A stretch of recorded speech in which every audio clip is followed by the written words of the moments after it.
Chose dans mon cœur, dans ma tête qui me dit Sarah, va voir des vidéos de New Age sur YouTube. Moi à la base je voulais juste voir s'il y avait des personnes qui étaient passées par exactement les mêmes choses que moi. Coucou à tous, j'espère que vous allez bien. Bienvenue dans cette vidéo où je vais vous parler de mon parcours avec le New Age jusqu'à ce que je rencontre Jésus. À 12-13 ans, je commence à prendre conscience de l'ampleur de ce bégaiement sur ma vie. À ce moment-là, ça devient une obsession pour moi de m'en débarrasser. Lorsque je suis en âge d'avoir un ordinateur dans ma chambre à mes 12-13 ans, je vais commencer à rechercher un moyen de me débarrasser de cette chose qui me fait terriblement souffrir à tous les points. Et donc du coup je tombe sur des méthodes de développement personnel qui à l'époque étaient encore, on va dire, gentilles. On parlait déjà de la méthode Coué sur les 21 jours où on se répète des phrases autosuggestives. Enfin voilà, c'est de l'autosuggestion positive. Je tombe en fait dans le développement personnel déjà à mes 12-13 ans. J'en ai 31 aujourd'hui, enfin je vais en avoir 31, donc ça fait quand même une petite trotte. Et voyant que ces méthodes ne fonctionnent pas, je continue mes recherches et je tombe sur des sites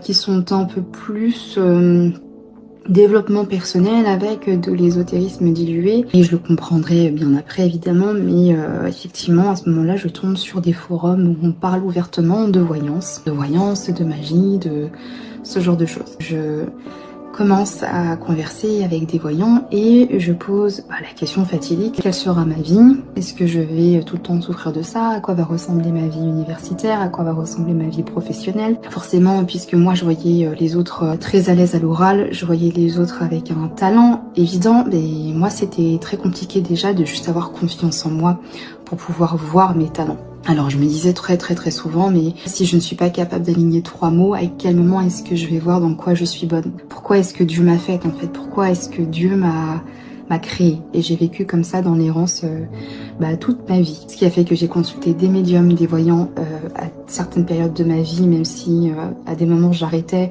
pour ensuite y revenir. Dans l'adolescence, au niveau du bac, au niveau de ma première relation et au niveau aussi des entretiens professionnels. J'étais vraiment dans tout ça donc depuis très longtemps. Et puis un jour je pars aux USA parce que rien ne va plus en France pour moi. Relations, travail, famille, ça va plus, donc je me sens plus à ma place du tout et je ressens le besoin de partir. Je pars avec 100 € sur moi et un sac à dos. Donc je pars en tant qu'au pair. La base c'était d'apprendre l'anglais et puis de revenir pour faire un doctorat en France. Sauf que je pars en 2019, mais en 2020 je suis encore au pair et à ce moment-là la Covid est annoncée officiellement. Je pense que la vie a bien fait les choses puisque j'ai rencontré mon mari une semaine avant la Covid.